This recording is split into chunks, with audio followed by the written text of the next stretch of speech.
नमस्कार, गावाकडच्या बातम्यांमध्ये आपल्या सर्वांचं स्वागत। सुरुवात करूयात आपण अर्थातच हेडलाईन्स।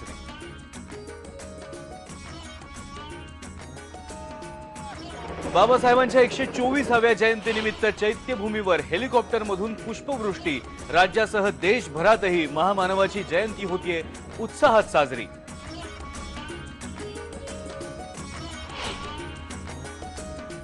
गडचिरोलीतल्या ग्रामपंचायत निवडणुकांवर माओवाद्यांचं सावट। 43 ग्रामपंचायतींसाठी अर्ज आले नाहीत। तब्बल 225 ग्रामपंचायत सदस्यपदाच्या जागा रिक्त राहणार। वाशिमच्या जिल्हा तुरुंगानं सुरक्षेसाठी बसवले 16 सीसीटीव्ही कॅमेरे। तुरुंगातल्या आणि बाहेरच्या बारीक सारीक हालचालींवर ठेवलं जातंय लक्ष। दुष्काळाच्या झळा मच्छीमारांनाही। नदीतलं पाणी आटल्यानं मासेमारीवर परिणाम, तर कामाच्या शोधात लोक गावाबाहेर जात असल्यानं ग्राहकांची संख्या घटली। आणि बारामतीमधल्या सोमेश्वर सहकारी साखर कारखान्याची उद्या निवडणूक।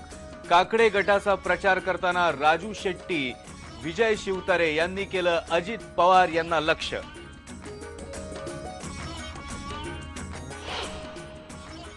आज डॉक्टर बाबासाहेब आंबेडकर यांची 124वी जयंती। बघूयात ही जयंती आज दिवसभर कशी साजरी होते ते।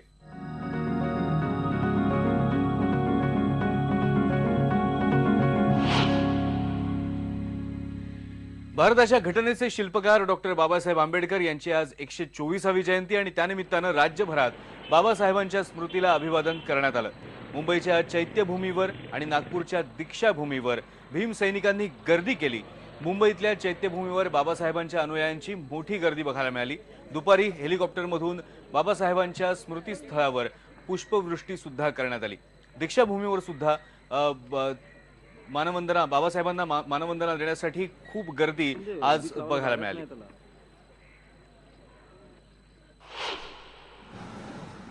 बाबासाहेबांची जयंती अमरावतीमध्ये एका अनोख्या प्रकारे साजरी करण्यात आली।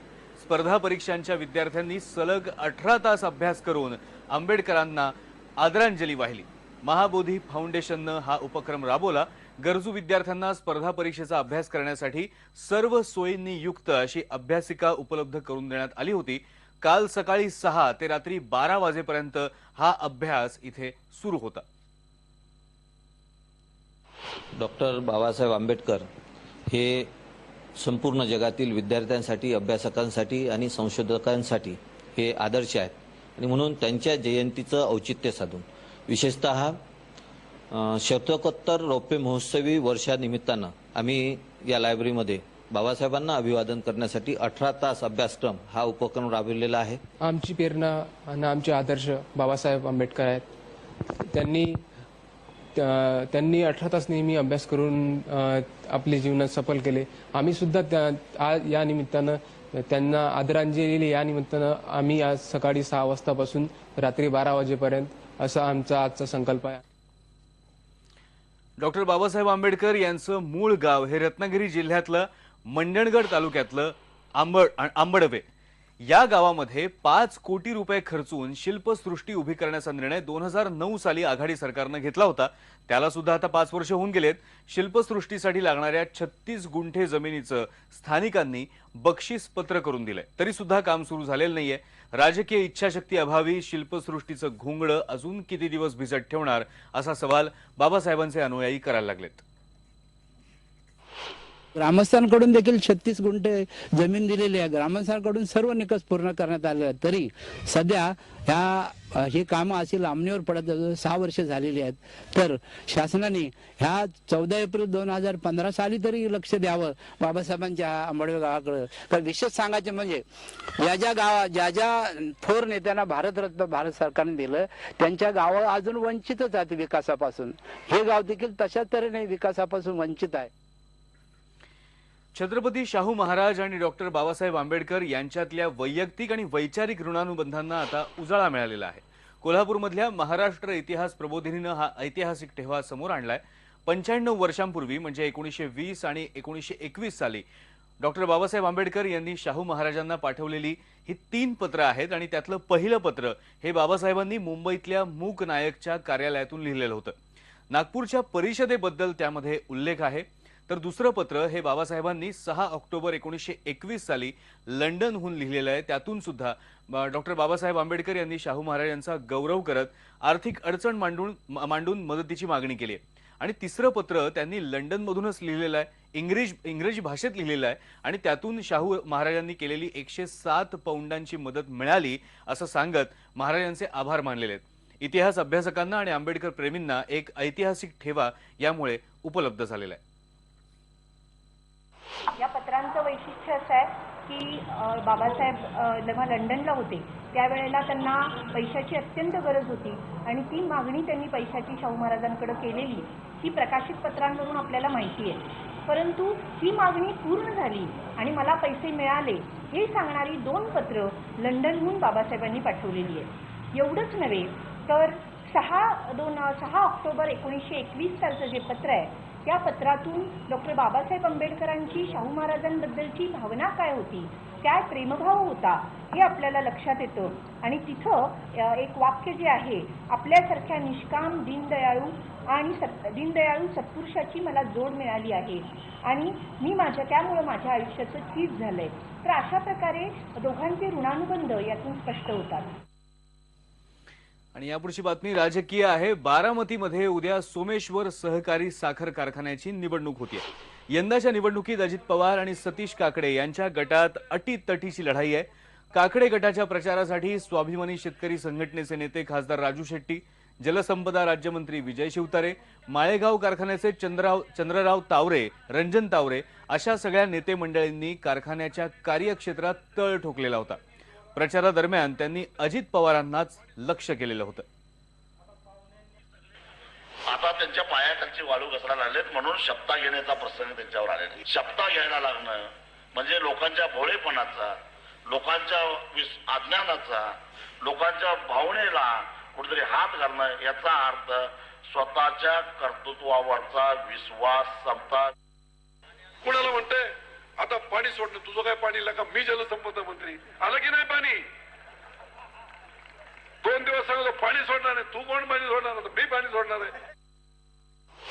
गणेश नाईक आणि अजित पवारने या महाराष्ट्राची विंडमिल बरेच ठिकाणी टाकल्या आणि महाराष्ट्र सरकारला कॅबिनेट मध्ये फुटअप नोट न करता युनिट मागे 5.5 रुपयानं महाराष्ट्र शासनानं हे लाईट विकली. 15,000 कोटी लाईट महिन्याला त्या अजित पवारनं खाल्लं. त्याच्यावर चौकशी आधी चालू होतं. दरम्यान माळेगाव कारखान्याच्या निवडणुकीत कारखान्यांचं खासगीकरण केलं जात असल्याच्या मुद्द्यावरून अजित पवार यांच्या नेतृत्वाखालच्या पॅनलला मोठ्या पराभवाला सामोरं जावं लागलेलं होतं. त्याचीच पुनरावृत्ती आता इथे होऊ नये म्हणून जोपर्यंत जिवंत आहे तोपर्यंत सोमेश्वर, माळेगाव आणि छत्रपती या 3ही कारखान्यांचं खासगीकरण होऊ देणार नाही असा शब्द सोमेश्वर कारखान्याच्या सभासदांना दिलेला आहे. तर शपथेसंदर्भातल्या आपल्या वक्तव्याचा विपर्यास होतोय असं सुद्धा त्यांना आता वाटतंय. आणि काय चाललंय सध्या? खासगीकरण. मी अजित पवार बोलतोय. मी तुम्हाला शब्द देतो, माझ्या हयातीपर्यंत, नीट ऐका, माझ्या हयातीपर्यंत, हयातीच्या नंतर काय होईल ते पुढचं मला माहित नाही, पण माझ्या हयातीपर्यंत मी छत्रपती, माळेगाव, सोमेश्वर कारखाना खासगी होऊन देणार नाही. आणखीन काय सांगू? का खोटं बोलता?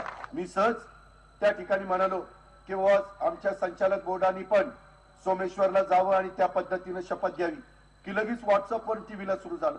अजित पवारांचा त्यांच्या उमेदवारावर विश्वासच नाही. अरे माळेगावला घडलंय म्हणून मी तिथं करतोय.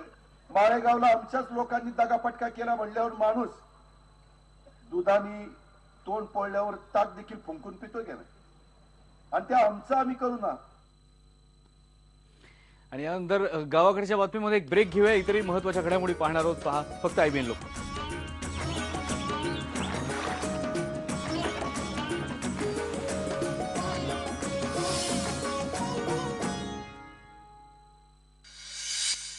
पाण्याच्या संबंधाची एक नीती ठरवण्याचा अधिकार ज्या कमिशनच्याकडे होता त्या कमिशनची निर्मिती स्वातंत्र्याच्या पूर्व काळामध्ये बाबासाहेबांनी केलेली. आज आपण महाराष्ट्र राज्य विद्युत मंडळ म्हणतो.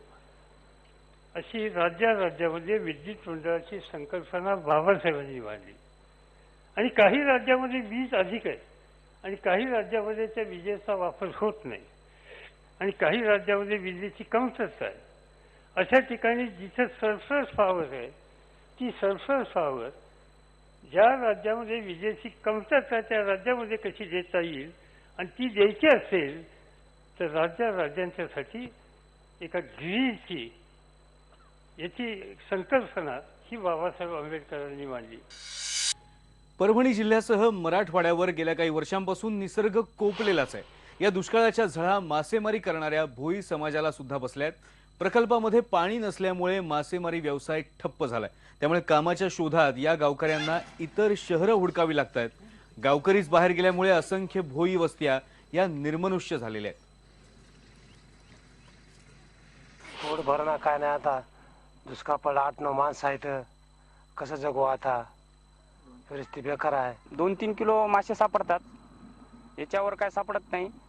आणि सापडले तरी त्याला काही गिरायक लागत नाही. आमच्या भोई लोकाला जाळी फाटलेली, पैसा नाही काय नाही, कशी जाळी घ्यावा, काय करावा. 8-9 माणसं जगायचे. शेती कामात जावं तर बागायतदार कामाला लावित नाहीत. माल धराव काय असंच मग उपाशी राहावं लागत आहे. कवा खायला मिळत आहे कवा नाही. काम नाही, धंदा नाही म्हणून बाहेर गावाला गेलेत काही लेकर बाळा आमचे. नदीचं पाणी आटलंय, आलंय कोणती कोण किलो 2 किलो गवसती इकाया जातो, कोणी त्याला घेत नाही. इकून फिरून फिरून बेजार होतो. आम्हाला कव्हा खायला भेटल अशी वाट बघतात आमचे लेकर. आम्ही सुद्धा परेशान आहोत त्या माश्या इकायला, कोणी घेतच नाही त्याला. तर काय करता, माशीचं काम नाही, रानातलं काम लागना म्हणून गेले ऊसतोडीला. गडचिरोली जिल्ह्यामध्ये होणाऱ्या ग्रामपंचायतीच्या निवडणुकीवर नेहमीप्रमाणे माओवाद्यांच्या दहशतीचं सावट आहे. पहिल्या टप्प्यातल्या अतिसंवेदनशील भागात अनेक ग्रामपंचायतीच्या निवडणुकीत नामांकनाची पाटीच कोरी आहे. जिल्ह्यामध्ये 340 ग्रामपंचायतींसाठी 2 टप्प्यांमध्ये निवडणूक होणार आहे. पण कुणी अर्जच भरलेला नसल्यामुळे 14 ग्रामपंचायतींच्या सार्वत्रिक आणि इतर पोटनिवडणुका या अशा 43 ग्रामपंचायतीच्या 225 सदस्यपदांच्या जागा या रिक्त राहणार आहेत. त्यामुळे या ठिकाणी परत निवडणूक घेण्याचं आव्हान हे प्रशासनासमोर आहे. माओवाद्यांचा निश्चितच या निवडणूक प्रक्रियेला विरोध आहे, परंतु लोकशाहीमध्ये सामील होण्यासाठी नागरिक मात्र इच्छुक आहेत. पोलीस दलाने गेल्या अनेक वर्षांमध्ये केलेले कम्युनिटी पोलिसिंग आणि नक्षल विरोधी अभियाने याचे यश म्हणून जनतेचा लोकशाहीवरील विश्वास हा निश्चितच वाढलेला आहे. माओवादी निश्चितच सदर निवडणूक प्रक्रिया उधळून लावण्याचा प्रयत्न करतील, मात्र पोलीस दल सक्षमपणे सदर निवडणुकीचे आव्हान पेलण्यास समर्थ आहे. लोकशाही व्यवस्थेचा पाया म्हणजे ग्रामपंचायत आणि गडचिरोली जिल्ह्यात यावेळी 300 पेक्षा जास्त ग्रामपंचायतीच्या निवडणुका आहे, ज्याच्यामध्ये सार्वत्रिक ग्रामपंचायतीच्या निवडणुका मोठ्या प्रमाणात आहेत, तसेच पोटनिवडणुका सुद्धा आहेत. आणि जर आपण या जिल्ह्यामध्ये बघितलं तर नेहमीच या जिल्ह्यातल्या बॅलेट पद्धतीच्या लोकशाही व्यवस्थेच्या निवडणुकांना माओवाद्यांनी बुलेटनं विरोध दर्शवलेला आहे. ही परिस्थिती यावेळी सुद्धा कायम आहे. जिल्हा प्रशासन, पोलीस प्रशासन नागरिकांमध्ये भीतीची भावना दूर करून विश्वास निर्माण करण्याचा प्रयत्न करून निवडणुका घेण्यासाठी प्रयत्न करत असते. यावेळी जर आपण चित्र बघितलं, मी अशाच एका आदिवासी गावामध्ये आहे ज्या ठिकाणी निवडणुकीच्या संदर्भातलं जर बघितलं तर एक वेगळं वातावरण आहे. आणि यावेळी सुद्धा माओवाद्यांनी नेहमीप्रमाणे बहिष्काराचं आवाहन केलेलं आहे आणि त्यामुळे काही ग्रामपंचायतीमध्ये एकही अर्ज आलेला नाही. एटापल्ली तालुक्यात 5 ग्रामपंचायती आहे, या ठिकाणी सार्वत्रिक निवडणूक होत आहे, त्या ठिकाणी एकही अर्ज आलेला नाही. आणि पोटनिवडणुकीसाठी सुद्धा 10 ज्या जागा आहेत तिथं एकही अर्ज आलेला नाही. ही परिस्थिती जिल्ह्यात काही ठिकाणी कायम आहे. आणि पोलीस प्रशासनाने विशेषतः कोटमी सारखं गाव असेल ज्या ठिकाणी माओवाद्यांची प्रचंड दहशत आहे, तिथं पोलिसांनी प्रयत्न केले, मात्र नागरिकांच्या डोक्यावर असलेलं दहशतीचं सावट दूर होऊ शकलं नाही, अर्ज आलेला नाही. आणि तेच जर चित्र बघितलं आपण वाघेझरी सारखं एटापल्ली तालुक्यातलं गाव ज्या ठिकाणी निवडणुकीत गेल्या 2 निवडणुकांमध्ये अर्ज आलेला नव्हता, यावेळी मात्र त्या ठिकाणी पोलीस प्रशासनाच्या प्रयत्नामुळे अर्ज आलेला आहे. एकूणच हा पहिला टप्पा पार पडला असला तरी परत एकदा त्या जागेवर निवडणूक घेण्याचं आव्हान जिल्हा प्रशासन, पोलीस प्रशासनासमोर आहे. आणि त्यातही ही निवडणूक सुरक्षित कशी पार पडते यासाठी पोलीस आणि जिल्हा प्रशासन प्रयत्न करत आहेत. कॅमेरा पर्सन अंजय बोंगनीसह महेश तिवारी, IBN लोकमत, गडचिरोली. आणखी काही गावाकडच्या बातमी बघणार आहोत, पण त्याआधी ब्रेक घेऊयात. पहा फक्त IBN लोकमत.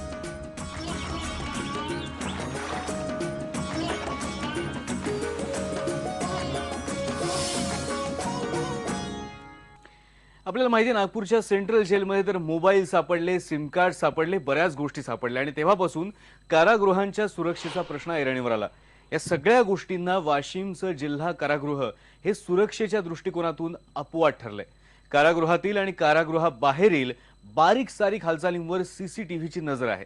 कारागृहाचे अधीक्षक RS चांदणे यांनी सुरक्षेच्या दृष्टीनं सीसीटीव्ही सुविधा उपलब्ध व्हाव्यात. जिल्हा विकास नियोजन समितीकडे त्यासाठी मग त्यांनी पाठपुरावा केला होता. 5 लाख रुपये मंजूर झाल्यावर 16 सीसीटीव्ही हे कारागृहात बसवण्यात आलेत. यामुळे जिल्हा कारागृह परिसरातील हालचालींवर बारीक नजर राहते. कारागृहाबाहेरचा जवळपास 500 मीटरचा जो परिसर आहे तो या सीसीटीव्ही मध्ये कैद होतोय. व्यवस्था अबाधित राहावी आणि जास्तीत जास्त बंद्यांच्या बारीक सारीक हालचालीवर लक्ष राहावं या दृष्टिकोनातून जिल्हा नियोजन समितीकडे आम्ही सीसीटीव्ही साठी निधीची मागणी केली होती. सीसीटीव्ही व सौर ऊर्जेसाठी निधीची मागणी केली होती. त्या माध्यमातून सीसीटीव्ही साठी 5 लाख रुपये आणि सौर ऊर्जेसाठी 5 लाख रुपये असा एकूण निधी आम्हाला जिल्हाधिकारी कार्यालयाकडून प्राप्त झाला. त्यानुसार आम्ही कारागृहामध्ये सीसीटीव्हीच्या माध्यमातून 16 कॅमेरे सीसीटीव्ही बसवण्यात आली व जेणेकरून सुरक्षा व्यवस्थेवर बारीक सारीक आपल्याला लक्ष ठेवता येईल. सध्या गावाकडच्या बातम्यांमध्ये आता इथेच थांबूयात. पहा फक्त IBN लोकमत.